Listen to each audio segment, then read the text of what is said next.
If I told you the helicopter sent to intimidate ended up exposing itself the most and scattered its own playbook into the air, would you believe it? Because in this story, no bullets flew, but data poured down. The real weapon wasn't a trigger, it was a record button. The one desperate to be seen became the easiest to read. The one sworn to be silent knew how to listen best. And that's where the game flipped. The South China Sea's open sky. A Chinese Z-10 attack helicopter flashes past like lightning. The brief sounds simple. Intimidate the American helicopter, make a low pass, toss flares, bark over the radio, and bag a perfect photo op. But beneath that spectacle, the deep ocean was writing another script, and that's where the twist began. The lights were on in the sky, but the real stage was underwater. From the American side comes a U.S. Navy multi-role helicopter, the one sailors nicknamed Romeo. This wasn't a routine patrol. Its crew was quietly tracking a Chinese diesel-electric submarine hidden below the surface. The submarine's batteries were low. It needed air. It had to rise closer to the surface, its most vulnerable moment. A diesel-electric submarine on battery can blend into the sea like a ghost, but the moment it needs to breathe, its cloak of stealth thins. Survival and exposure cross on the same line. Beijing's math seemed straightforward.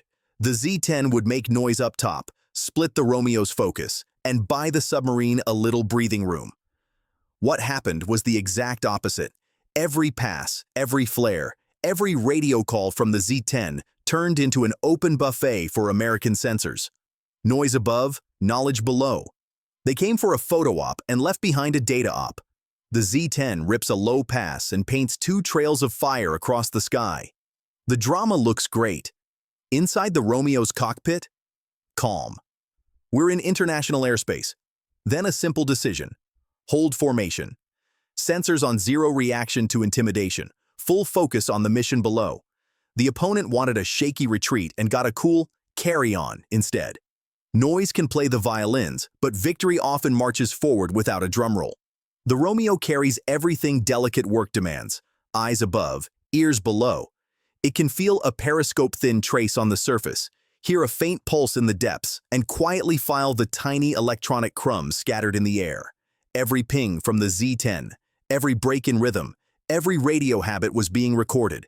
Every beep a marker, every pause a clue, every change in tone a new page. Here, the first twist snaps into focus. The more the Z-10 tried to be seen, the easier it was to identify. In modern conflict, signatures, habits, timing, patterns are the hard currency.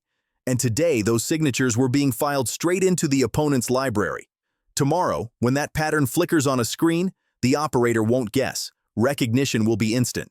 This is victory written not in bullets, but in fingerprints. The Z-10's job was to intimidate. But the obsession with harassment erased the big picture. Every sweep, every call revealed its habits.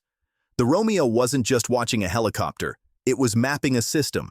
How it approached, how it reported, how it reacted, when it threw flares, when it backed off. Like chess, each flashy move on this board left the future moves exposed. Now look below. A diesel-electric submarine's silence is its armor, until the batteries drain. Then it must inhale, and to inhale, it must rise. Near the surface, stealth thins. The Romeo's timing felt right. It lowered its ears in the water like a microphone over an orchestra pit. Every small sound could be a sign. A subtle thrum of a propeller, the press of water, the breath of metal under pressure. And then came the sound sonar teams never forget. But first, back to the sky. The Z-10 thinks the advantage is finally in hand. Another close pass, another flare, another aggressive bank.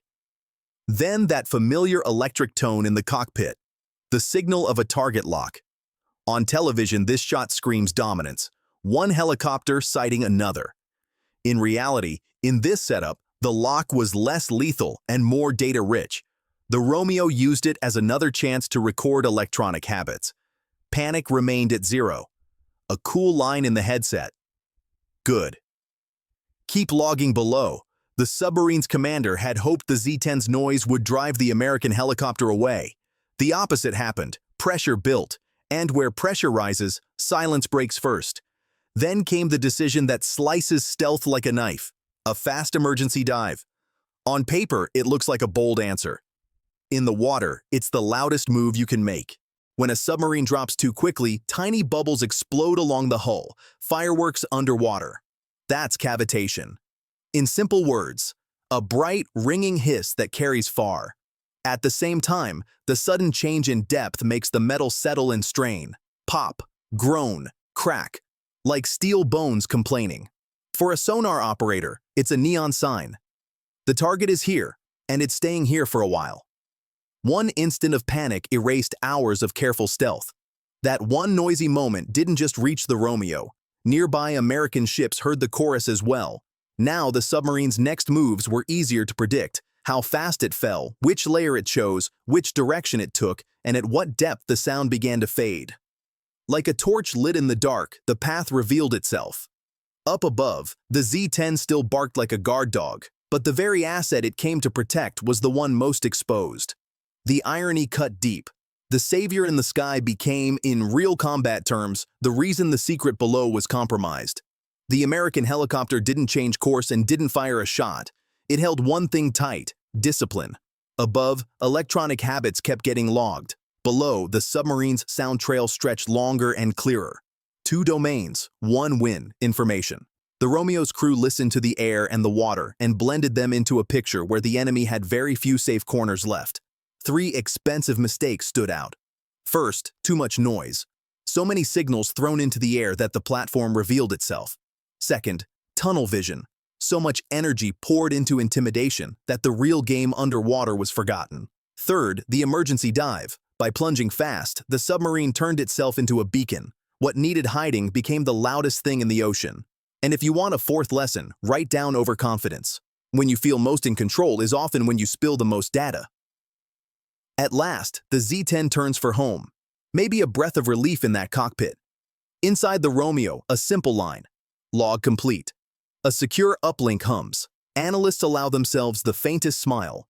What scattered through air and water in a few minutes will now be gathered and turned into intelligence gold. A library forms. What tone appears at what moment? How voices sound on the radio? What pattern repeats after an aggressive pass? And from below, another library. At what speed cavitation peaks? At what depth the metal's groan is clearest? And in which layer a submarine's breath carries the farthest? The message is clean and worth remembering. Intimidation makes the picture. Information tells the story behind it. The cooler head wins. In war, the loudest sound is often the biggest mistake. And on the modern battlefield, the real edge belongs to the side that can recognize, because the moment you are recognized, you can be found again tomorrow. Now imagine this: if a single helicopter could flip the script, what happens when an entire carrier strike group works in sync? Electronic ears above, a mesh of sonar below, patrol aircraft in between, satellites far out, and rivers of data knitting them together? How long does another buzzing helicopter last then? Or does every beep, every bubble, every heated radio call become tomorrow's targeting clue?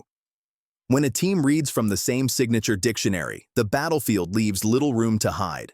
If you were the Romeo's mission lead, flares overhead, a hot voice on the radio, a shiny lock tone, would you smile and hold course or feel your pulse climb? What's your first command? Hold, mask, or bait and log? Would you turn that noise into a mirror, letting the opponent stare at his own habits while you record every beat? One more thought.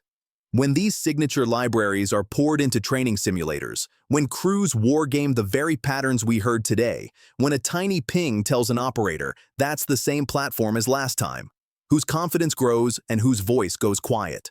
Today's encounter isn't just a story, it's tomorrow's syllabus. If this breakdown made you think, tell me, which mistake cost the most? Too much noise, tunnel vision, or the emergency dive? And why? I want to see whether you watch the drama or read the data. Remember, what looks like a show of strength often leaves the deepest lesson behind. Stay tuned. Next time we'll decode how signatures work in real time, how recognition becomes targeting, how confusion becomes deception, and how advantage arrives without firing a shot. What was heard today will be hard to hide tomorrow.